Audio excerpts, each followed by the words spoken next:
সকলকে শুভ দুপুর। আজকে সুপ্রিম কোর্টের একটা গুরুত্বপূর্ণ রায় নিয়ে আলোচনা হবে। আমরা ইতিমধ্যেই জানতাম যে 31শে ডিসেম্বরের মধ্যে সুপ্রিম কোর্টের যে অর্ডার ছিল পুরো নিয়োগ প্রক্রিয়াটা সব কমপ্লিট করতে হবে, কিন্তু এত অল্প সময়ের মধ্যে পুরো নিয়োগ প্রক্রিয়াটা কমপ্লিট করা সম্ভব নয়, এটা আমরা আগে থেকেই জানতাম। এবং এসএসসি সুপ্রিম কোর্টে যে আবেদন করেছিল আর সময়টাকে বাড়ানোর জন্য, সময় একটু বাড়বে এটা আমরা জানতাম, কিন্তু এতটা সময় বাড়বে এটা আমরা জানতাম না। আমরা সবাই জানি যে আজকে যে সুপ্রিম কোর্ট রায়টা দিয়েছে যে 2016 সালের যে শিক্ষকরা রয়েছে তাদের প্যানেলটা 31শে ডিসেম্বরের মধ্যে ওভার হয়ে যাওয়ার কথা ছিল, কিন্তু সেটা টেনে নিয়ে গেলেন উনি যে 31শে আগস্ট পর্যন্ত, 2026 সালে 31শে আগস্ট পর্যন্ত পুরো প্রক্রিয়াটাকে টেনে নিয়ে গেলেন। এতে কিছু প্রবলেম হবে। আমাকে আমার বিভিন্ন গ্রুপগুলো থেকে বিভিন্ন SMS করছে যে কিছু কিছু প্রশ্ন তারা তুলেছে। প্রথম প্রশ্ন, কেন এমন ঘটনাটা ঘটলো? প্রথম কারণ হচ্ছে যে এত অল্প সময়ের মধ্যে নিয়োগ করা যেত না তার জন্য, এবং এটা হয়তো মার্চ পর্যন্ত করা যেত, তাহলে ব্যাপারটা ঠিক হতো। কিন্তু আমরা সবাই জানি যে পশ্চিমবঙ্গে 2026 সালে মার্চ এপ্রিল করে ভোট হবে, এবং রাজ্য সরকার কখনোই চাইবে না যে মার্চ এপ্রিলের মধ্যে পুরো নিয়োগ প্রক্রিয়াটা কমপ্লিট হয়ে যাক।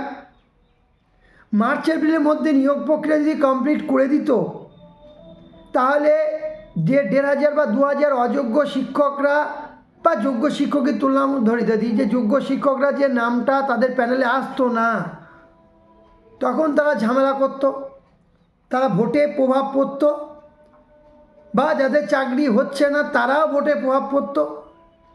তাহলে এই সিস্টেমটাকে কন্ট্রোল করার জন্য, ভোটের আগে একটা ঝামেলা ঝঞ্ঝট যাতে না হয়, তার জন্য ওনারা একদম ভোটের থেকে মার্চ এপ্রিলে যে ভোট হবে তারপরে দেখেন মে জুন জুলাই আগস্ট, তারপরে ভোটের পরও 4 মাস টেনে নিয়ে গেলেন। এবং ওনারা এইখানে একটা গেম খেলে দিলেন যে যারা পাস করলো, যারা শিক্ষক রয়েছে তারা যেন রাজ্য সরকারকেই ভোটটা দেয়। কেন? কারণ আমরা যারা পাস করলাম বা যারা শিক্ষক রয়েছি, বা 16 সালে যারা শিক্ষক রয়েছে, তারা যদি ভোট ভাবে যে আমরা ভোটটা অন্য জায়গায় দেব, কিন্তু যদি রাজ্য সরকার চেঞ্জ হয়ে যায়, নতুন সরকার এসে এই নিয়োগ প্রক্রিয়াটা করবে কি করবে না, না কি জায়গায় দাঁড়িয়ে থাকবে, এইখানে একটা ধাঁধসা ওনারা রেখে দিলেন, যাতে এই সরকারকে আমরা ভোট দিয়ে আনি, তার ব্যবস্থা কিন্তু এখানে করে দেওয়া হলো। এবার পরবর্তী প্রশ্ন, যে প্যানেল কি ক্যান্সেল হবে? না, প্যানেল ক্যান্সেল হবে না। প্যানেল ক্যান্সেল মানে কি, যে পরীক্ষাটা কি ক্যান্সেল হয়ে গিয়ে কি নতুন পরীক্ষা হবে? না, সেরকম কোনো আশা নেই। পরীক্ষা ক্যান্সেল হবে না, পরীক্ষা যেমনভাবে চলছে তেমনভাবে চলবে। তবে এবার যে ইন্টারভিউটা একাদশ দ্বাদশ শ্রেণী যত কুইকলি হচ্ছিল, তাড়াতাড়ি হচ্ছিল, 4-5 মিনিটের মধ্যে হচ্ছিল, এটা হবে না। এটা হয়তো ইন্টারভিউটা আর একটু লেন্দি হবে, হয়তো 10 মিনিট 15 মিনিট হয়তো ক্যান্ডিডেটরা 9-10 টাইম দেবে, বা প্রক্রিয়াটা ষোলো চলবে যেহেতু, তো ওইটা চলবে, টাইমটা কিছুটা কিন্তু নেবে। যেটা যেমন ধরতাক্তা মারপিট হচ্ছিল, এটা হবে না, প্রসেসটা স্লোলি চলবে।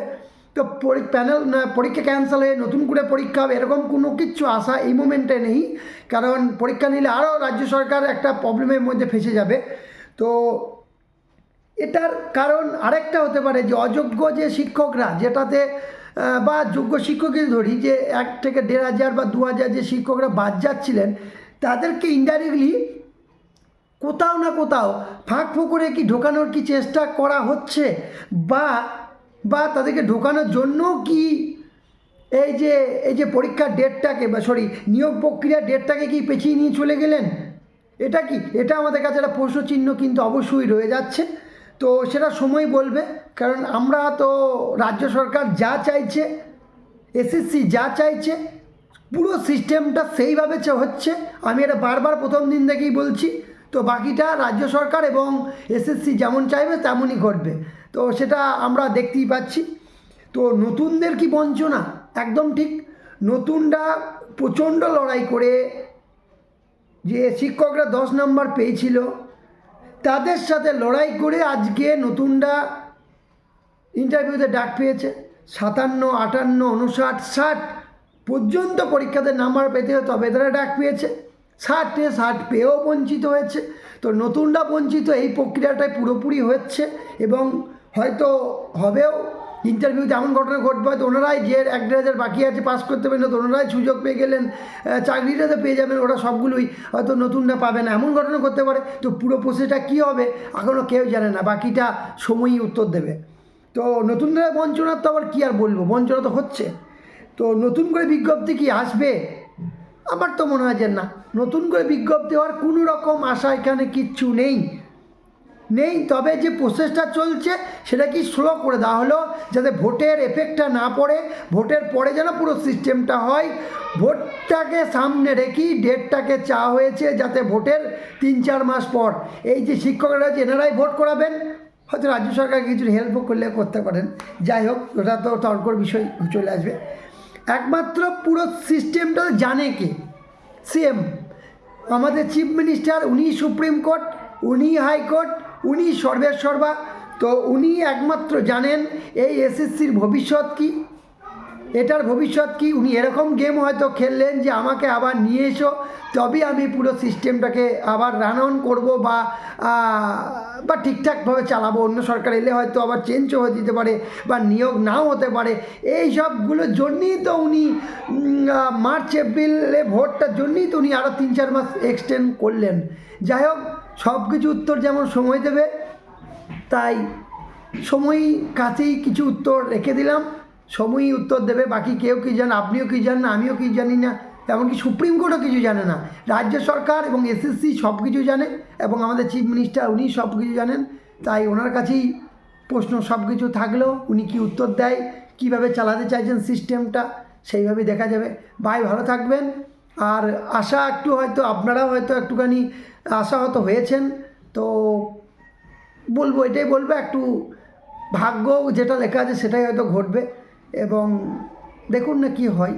আশা তবে হেরেন না, আশা হারলে তো চলবে না, আশাতে মানুষকে বাঁচিয়ে রাখে। দেখা যাক না বাকিটা কী হয়। ভাই ভালো থাকবেন।